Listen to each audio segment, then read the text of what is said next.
Hi besties, welcome back to my channel, or welcome if you're new. My name is Rachel. How are we? I am so excited for today's video. Today I'm going to be tier ranking every single fantasy romance book that I read in 2023. This is my second time doing this video. I did also tier rank every single fantasy romance book that I read in 2022, and that is one of my favorite videos I've ever made. I had so much fun making it. I had so much fun going over all the books that I read the year prior, and I had so much fun sharing that with you all, so I knew I wanted to do this again, and yeah, I'm just very excited, very pumped, really looking forward to this. So, of course, I am putting my own little Swiftie spin on the tiers. I do have a Taylor Swift themed tier ranking system today, which is also what I did in 2022, combining my two loves, Taylor Swift and fantasy romance books. So before I get into my actual tiers, I just wanted to talk about how I'm going to be tier ranking these books. I will be looking at all 44, I think it is, fantasy romances that I read last year and just tier ranking them on how do they hit me now? How do I feel about these books? Would I recommend them at this point? I'm not necessarily going to be putting like all of my 4-star books in the 4th tier and all of my 3-star books in the 3rd tier, because that's not fun. I am just really looking forward to appraising my favorites and talking about a few books that I did not love as well. So we're gonna have the full spectrum here today, which I'm really, really excited about. So let me explain my Taylor Swift tier ranking system, and then we will start ranking some books. Here's my tier ranking system. Number 1, the top tier, the creme de la creme, god tier, shoots me out of the stratosphere tier is King of My Heart, which is off of Reputation. This to me is just one of Taylor's most beautiful and passionate love songs. She is screaming from the rooftops, is this the end of all my endings? Broken bones are mending, King of My Heart, body and soul. And to me, when you read an absolutely amazing book and you just make it your entire personality, that's kind of how you feel. It kind of just takes over your whole life. You think about it constantly, you're so happy, you want to shout it from the rooftops. So my absolute favorite fantasy romances that I read in 2023 are going in this tier. They are the Kings of My Heart. The next tier down is The One, which is off of Folklore. I feel like this one is pretty self-explanatory if you do know this song. This song is all about looking back on someone who had a good impact on you. You guys had some great times together. Really, really value that person, but they're not the one. Wouldn't it have been fun if they were the one? Yes, it would have, but for whatever reason, they are not, and that is how I feel about these 4th tier books. I really loved them. I thought that they were great. They're not like all-consuming, shooting me into another dimension books, but I really, really enjoy them. They're very, very good. Next tier is going to be Midnight Rain. So in this song, Taylor talks about how someone is great, someone is good, someone is fine, someone is sunshine, but she is Midnight Rain. So for me, I'm putting books here that like, they were fine, they were good, but they're not like my favorites. They're not books that I really think about a lot, that I really, really love, that I look back on super fondly. They were okay, but they're not quite up there with The One and King of My Heart. Next one down is Tolerate It. Once again, pretty self-explanatory. I tolerate these books.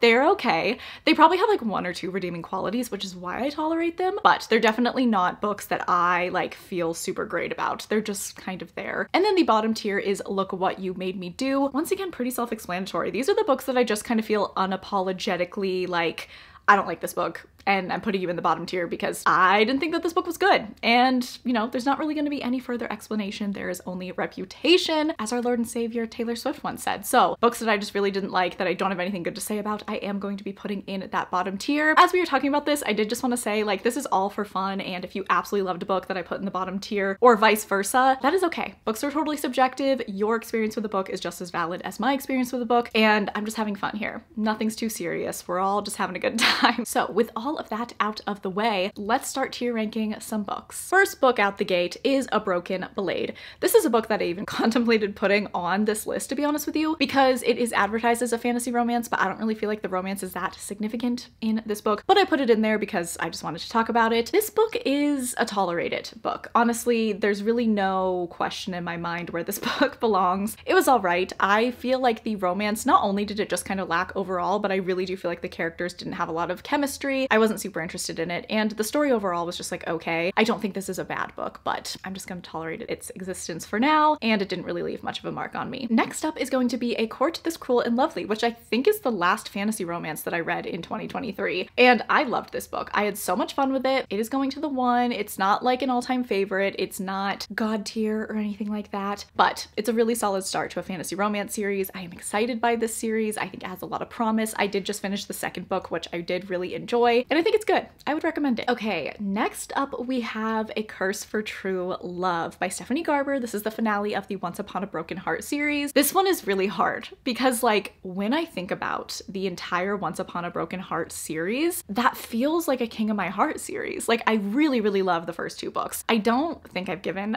either of them 5 stars because I had 1 or 2 complaints, but like overall, such a good trilogy. So much fun, pure joy, pure whimsy. Stephanie Garber is an excellent writer, but A Curse for True Love was disappointing. I'm gonna be honest with you. I'm gonna put it in Midnight Rain because while I love the characters, I definitely think this was a miss for me, and it's just not, you know, the problems are too glaring for me to put it any higher. All right, and then we have A Dawn of Onyx by Kate Golden, which if you had asked me when I read this, I would have said like 2022. I can't believe I read this in 2023. It must have been right at the beginning of the year, but this is a really solid fan row. I'm very excited the sequel comes out in April. I am going to be rereading A Dawn of Onyx just because, as I said, it feels like I read it so long ago, but really good, enemies to lovers, really fun time. I'm gonna put it in the 1 because it's definitely a book that I would recommend to anyone who likes fantasy romance. I feel like a lot of people could like this book. Then we have A Fate of Wrath and Flame. This was all right. I think I am going to continue on with the series. I am curious to see what happens. I definitely think that there are a few criticisms I have about this book, but it's all right. So I'm gonna put it in Midnight Rain. I do remember enjoying my time with that book, but definitely not amazing. Next up, we have A Kingdom of Stars and Shadows.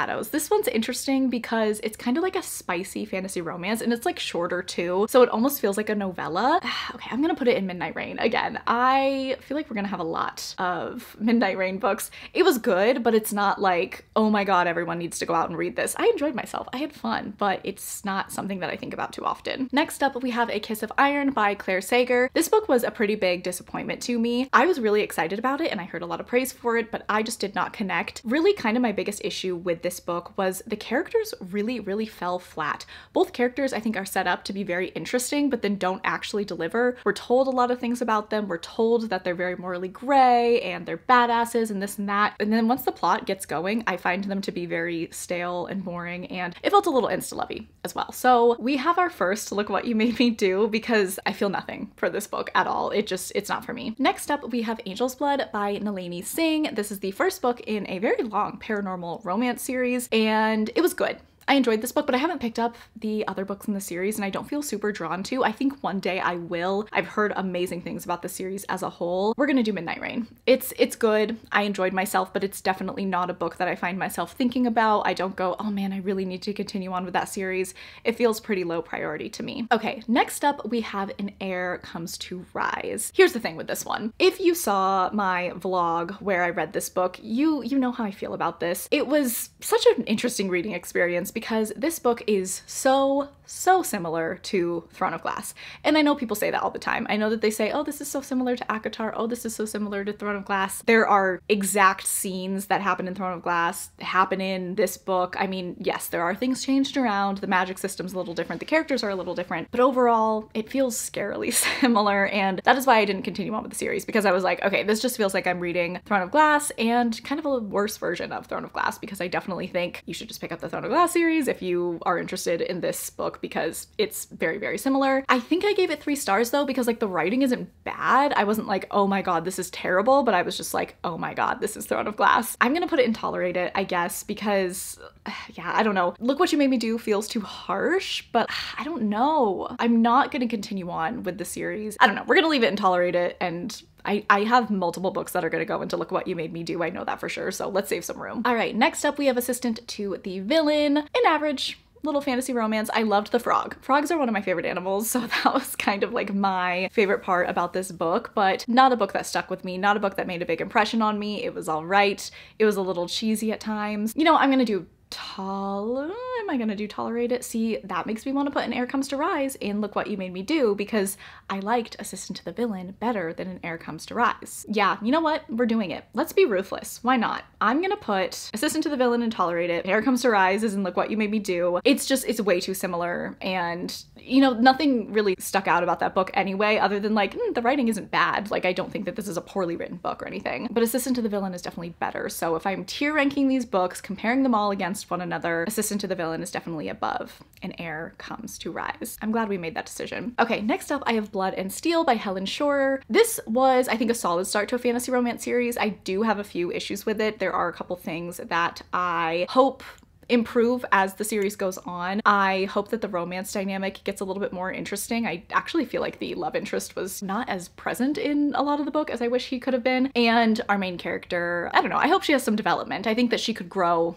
a lot as the book series goes on, and I see the potential, but I'm just not obsessed with this series yet. I'm gonna put this in Midnight Rain though, because I am excited to read the second book, and I think that there's promise here. All right, next up we have Blood Mercy by Bella Roth. I love this book so much. It is so good. It is like an epic fantasy romance. There's vampires. It's so beautifully written. The only reason that this isn't going in King of My Heart is because the beginning of this book is kind of slow. It's pretty dense writing, but I still enjoyed myself. I can see how well written it is. So I'm gonna put it in the 1 and I'm gonna put it in the front. All right, then we have Bound and Barb. I read this towards the end of the year and this was a good fated mates fantasy romance. I will be continuing on with the series. I'm gonna do Midnight Rain. Not really any more explanation needed on that one. Now we have the Infernal Devices trilogy. Oh my god. I love this series so much. So happy I read it. Truly a highlight of my year. It's amazing. Okay, so I am going to put Clockwork Angel and Clockwork Prince in the 1. I gave these 4 stars and they were very, very good. Really solid. It definitely just kind of gave me a new appreciation for Cassandra Clare's writing, but I am putting Clockwork Princess in King of My Heart. This book, I think about it all the time. It's so beautiful and painful. It reminds me of another Taylor Swift song called Sad, Beautiful, Tragic, and I feel like that's the perfect way to sum up this book. It is so, so good and just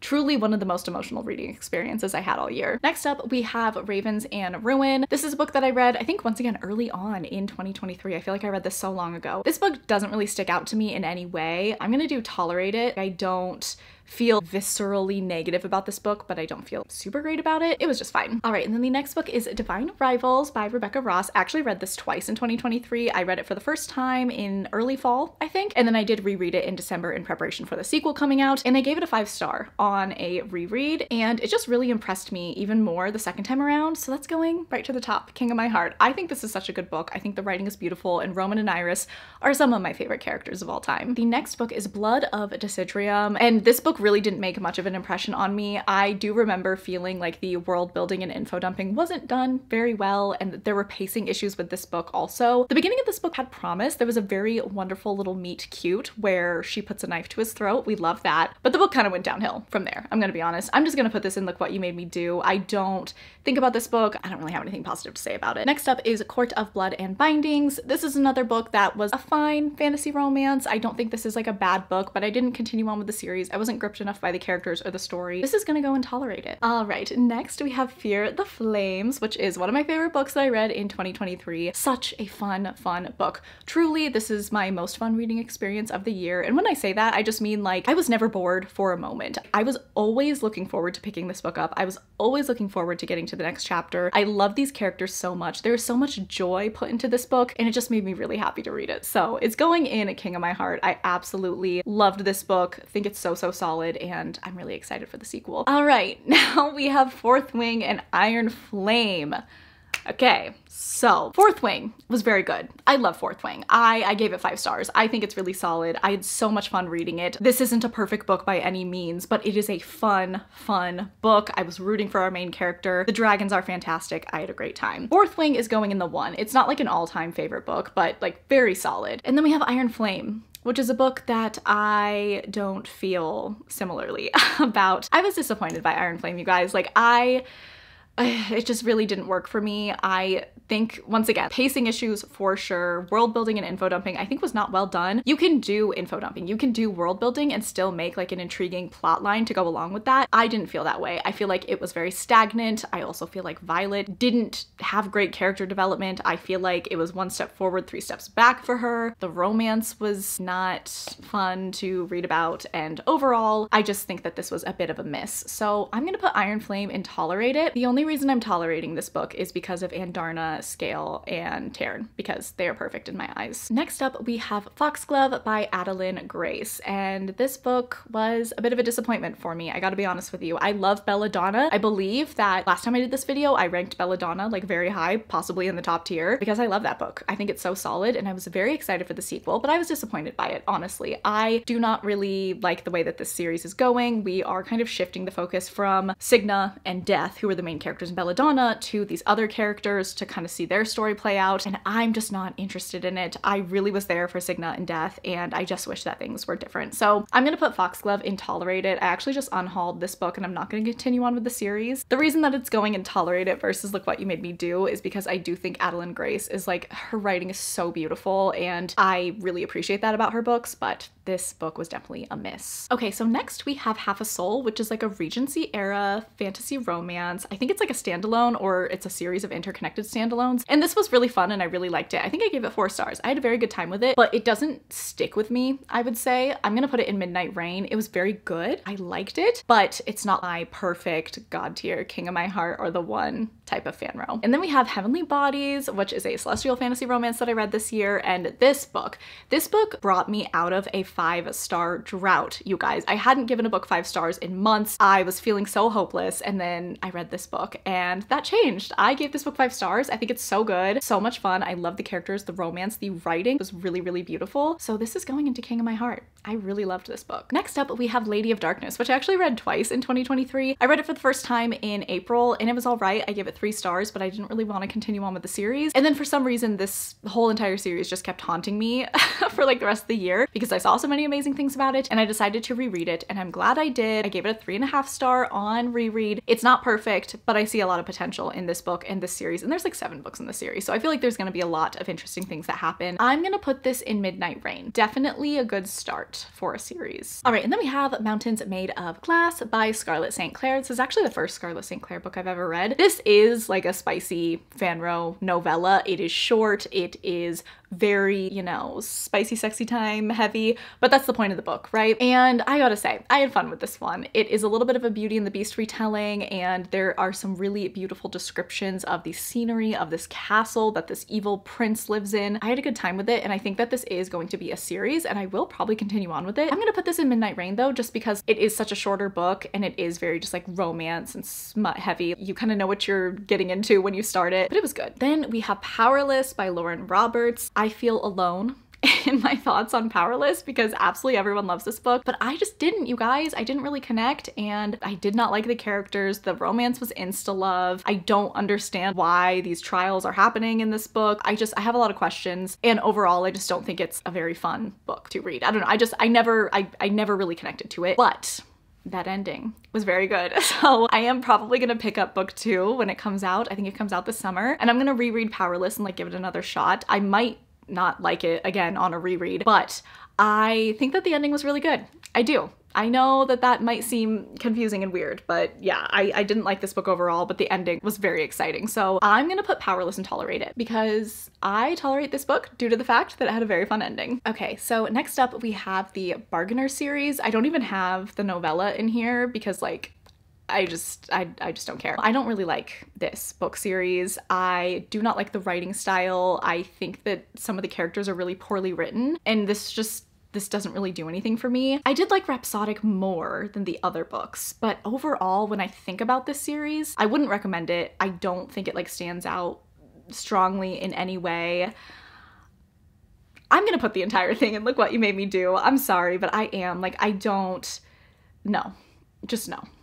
That's all I have to say. I'm so sorry. Okay, shifting gears, we have my little Carissa Broadbent section. Carissa Broadbent is, other than Sarah J Maas, she's my absolute favorite fantasy romance author. Like, she is just fantastic, and I read everything that she published this year, and I had a great time with all of them. First up, we have Six Scorched Roses, which is a novella in the Crowns of Nyaxia series, and it's so great. vampire fantasy romance, beautiful writing, so stunning, and such an effective romance in such a short book. Next up, we have The Ashes in the Star-Cursed King, which is my favorite fantasy romance book that I read all year, so I'm putting that one in King of my Heart as well. And Slaying the Vampire Conqueror, also a part of the Crowns of Nyaxia series. It is a standalone, and it is part of that like mortal enemies to monster lovers series. I'm gonna put this one in the 1. I still love this book and it's so good, but I like the other books better. All right, then we have Call of the Void by S.M. Gaither. This is the 3rd book in the Shadows and Crowns series, and this is where I DNF'd the series. I really loved the first book, but I feel like things went downhill. I like the characters, and I think that her writing is good, but the plot is just losing me, and I'm just caring less and less with each book, so I just decided to completely be done with the series. So I'm gonna put it on Tolerate It. Yeah, I'm gonna do Tolerate It because this was the book that just kind of lost me, and I don't think it was like a bad book. I don't think that this series is for me. Next up, we have The Ballad of Never After, which is my favorite book in the Once Upon a Broken Heart trilogy. I love this book. This is Eva and Jax at their absolute best. So good. I really love it. I didn't give this book 5 stars when I read it, but it feels like a King of my Heart book, so that's what I'm doing, and I will not be elaborating on that. It's just so good. Now we have the Book of Azriel. This just feels like Midnight Rain. It's good. It's a solid start. I am gonna continue on with the series. I'm excited for the 2nd book. I've heard wonderful things, and I think that this is a good fantasy romance. It's not like an all-time favorite yet. I do hope that the series can get there because the people who love this series, like, they love it and are super obsessed, and I just want to be one of them. All right, next up we have The Curse of Ophelia. This was a buddy read with Hannah, and if I've learned anything, is that when Hannah and I buddy read a fantasy romance, it doesn't go well. So I'm gonna put The Curse of Ophelia and Look What You Made Me Do. I just didn't like this book. Nothing egregious. I do remember thinking the villain and like the plot twists and everything were so obvious and heavy-handed, and it just wasn't that fun to read. So yeah, that's why that's there. Next up, we have The Crown of Oaths and Curses by J. Bree. I love this book so much. It has flaws, but I kind of don't care. I think about this book all the time. I think about the sequel all the time. I need it so badly. It is a little long and a little wordy, like we could have cut some things out, but I love it. I don't know why. There's just something about this book. It just sticks in my brain. I'm gonna put it in the 1. I feel like I could get a god tier book out of this series though, because the way that the first book went, it was just so good. The most enemies to lovers book that I've ever read. They hate each other the entire time. It is fantastic. The enemies to lovers arc is going to span over multiple books, so if that sounds like something that's interesting to you, you should read this. All right, next up we have The Heart of Betrayal by Mary E. Pearson. This is the 2nd book in the Remnant Chronicles, and I just feel average about it. I'm gonna put it in Tolerate It. It just feels right. I don't know. I was really disappointed by this book. I was bored. I loved the first book. I almost gave the first book 5 stars. It was so great. This is a YA fanro, and it was super entertaining. Really good, great characters, but the 2nd book just kind of lost me. Okay, next up we have The Stars Are Dying by Chloe C. Peñaranda, same author as An Heir Comes to Rise. Same placement as An Heir Comes to Rise. This is one of my least favorite books that I read in 2023. It was very confusing. I was so confused while I was reading this book. I was rereading paragraphs because I wasn't understanding what was going on. I also feel like this book lacked romance development and character development. I feel like a lot of the things that were happening in this book weren't quite earned, and, you know, a lot of telling versus showing. Overall, there wasn't anything that I liked about this book, to be honest. I'm so sorry. It really didn't work for me, and I was just so confused. Like, I finished the book, I have so many questions. I can't think about it anymore. Then we have The Witch Collector by Charissa Weeks, and this is a very fun, wintry fantasy romance. I'm definitely going to continue this series in 2024 because I've heard the 2nd book, City of Ruin, is just amazing and shocking. People's reactions to the 2nd book have made me very excited for it. This is gonna go in the 1. This is a very good fantasy romance that I would recommend to anyone. All right, last and unfortunately least, we have Throne of the Fallen, potentially my least favorite book that I read this year. Sorry to take the suspense out of that, but you guys already know where this one is going. I had hope. I did go in trying to really like this book, but it just felt very lust forward, lack of romance development once again. Also, because this was an adult debut, I wanted a bit more mature storytelling and a bit more mature world building compared to the Kingdom of the Wicked series, which is also written by this author, and I didn't get that. So I gave it a shot. I'm definitely not going to continue on with this series. I think it's like a series of interconnected standalones, but yeah, I wasn't into it. So unfortunately, I mean, not really, unfortunately, but it's going, and look what you made me do. Okay, so this is my final tier ranking of every single fantasy romance book that I read in 2023. It is pretty evenly spread out. I don't know if that's a good thing or a bad thing. I guess that's like good. I feel like I'm trying a lot of different things, and there's a ton of different authors on here, which is good. You know, I'm definitely trying to read from a bunch of different people. I hope that I have more success this year. I'm already off to a great start, I have to say. I really hope I don't jinx myself, but I've had a very good reading month in January, and most of that has been fantasy romance. But looking back on my year, I'm really happy that I read all of these fantasy romances, and I definitely had a lot of successes. I'm gonna say that this is a successful Taylor Swift tier ranking system, and I'm happy with these results. All right, my loves, so that is going to be it for this video. I hope that you guys enjoyed it. If you made it to this point in the video and you wanted to let me know, go ahead and leave the disco ball emoji. Please make sure that you're following me on Instagram and Goodreads. They are always linked down below. I really appreciate that you watched this video. I hope that you're having a fantastic day. I love you all so much, and I will catch you guys in the next one.